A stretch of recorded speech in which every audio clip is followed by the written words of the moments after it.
Hi అండి. Welcome to తెలుగింటి వంటలు. ఈరోజైతే మనం మామిడికాయ పప్పు చేసుకుంటున్నాం. చాలా రుచిగా ఉంటుందండి.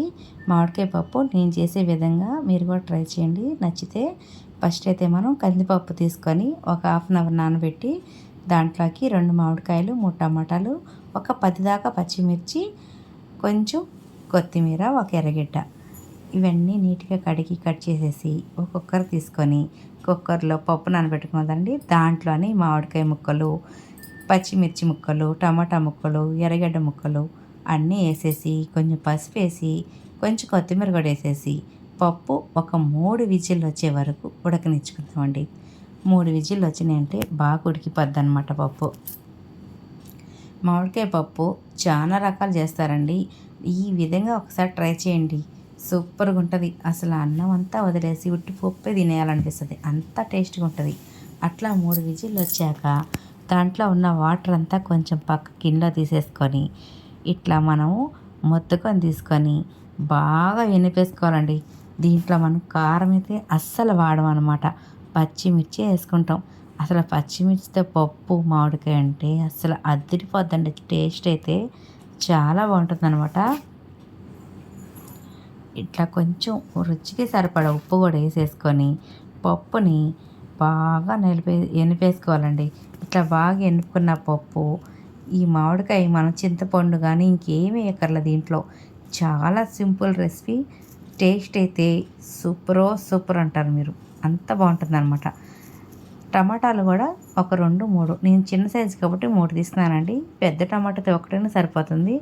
మామిడికాయలు ఒక 2 తీసుకున్నప్పుడు ఈ విధంగా చేసుకోండి. ఒక్క మామిడికాయ తీసుకుంటే ఒక టమాటా ఎక్స్ట్రానే వేసుకోండి. చింతపండు, కారం అయితే అస్సలు వాడబాకండి. ఈ విధంగా పప్పు చేసుకొని మామిడికాయ పప్పు తిని చూడండి. ఎప్పుడు ఇట్లానే చేసుకోవాలనిపిస్తుంది అనమాట. అంత టేస్ట్గా ఉంటుంది. దీంట్లోకి ఒక 2 నేతి చుక్కలు వేసుకొని వేడి వేడి అన్నంలో తిన్నామా, తింటా ఉంటే ఇంకా తినాలనిపిస్తుందండి. అంత రుచిగా ఉంటుందన్నమాట మామిడికాయ పప్పు ఈ విధంగా చేసుకుంటే. చూశారు కదా, పప్పు అంతా బాగా ఎనిపేశాక మనం పక్కకి వంచి పెట్టుకున్న పప్పులో వచ్చిన వాటర్ని కూడా పోసేసి ఇట్లా ఒక గిన్నెలోకి తీసి పెట్టేసుకుందాం. ఇప్పుడైతే మనం దీనిని తాలింపు పెట్టుకుందాం. స్టవ్ వెలిగించి ఒక బాండ్లో పెట్టేసుకొని దాంట్లోకి కొంచెం ఆయిల్, తాలింపుకి కొంచెం ఆయిల్ వేసుకొని ఆయిల్ పెట్టాక ఒక 5-6 వెల్లుల్లి రెమ్మలు తీసుకొని ఆ మొత్తకంతో కచ్చిపిచ్చిగా దంచేసి అవైతే వేసేసుకుందాం. ఇట్లా ఎల్లుల్లి రెమ్మలు కూడా కొంచెం బాగా వేగుతున్నప్పుడే ఒక 1/2 టీ స్పూన్ ఆవాలు, ఒక 1/2 టీ స్పూన్ జీలకర్ర, ఒక 1/2 టీ స్పూన్ పచ్చి శనగపప్పు, ఒక 1/2 టీ స్పూన్ మినప్పప్పు ఇవన్నీ కూడా బాగా దోరగా వేగనిచ్చేద్దాం. ఇవన్నీ దోరగా వేగుతున్నప్పుడే ఒక 2, 3 ఎండుమిర్చి కూడా తీసుకుందాం అనమాట. ఈ మామిడికాయ పప్పుకి ఎండుమిర్చి కొంచెం ఎక్కువ వేసుకుని ఏం కాదండి. ఈ ఎండుమిర్చి వేగి ఆ మామిడికాయ పుల్ల పుల్లగా దీంట్లోకి అదంతా రసం అంతా దీంట్లోకి వెళ్తున్నప్పుడు మన అన్నంలో అట్లా కొరుక్కొని తింటే పుల్ల పుల్లగా కారం కారంగా చాలా బాగుంటాయి అనమాట. ఎండుమిర్చి అయితే నేను ఎక్కువ వేసుకుంటాను మామిడికాయ పప్పులో. ఈ విధంగా ఆ ఎండుమిర్చి కూడా వేగిపోయాక ఒక సగం హాఫ్ ఎర్రగడ్డ సన్న ముక్కలుగా కట్ చేసి బాగా గోల్డెన్ బ్రౌన్ కలర్లో బాగా వేగాలండి. ఇది వేగితేనే చాలా బాగుంటుందన్నమాట. అట్లా అంతా వేగాక లాస్ట్లో కొంచెం కరివేపాకు అట్లా చిట్టాపట్టాలాడించాక ఈ తాలింపునైతే తీసేసి మనం ఎనిపి పెట్టుకున్న మామిడికాయ పప్పులు అయితే వేసేసుకోవడమే. దీంట్లోకి అప్పడాలైనా వడియాలైనా ఏ తాలింపు అయినా కూడా అసలు దీనికి పేరు పెట్టే పేరే లేదండి. అంత రుచిగా ఉంటుందన్నమాట.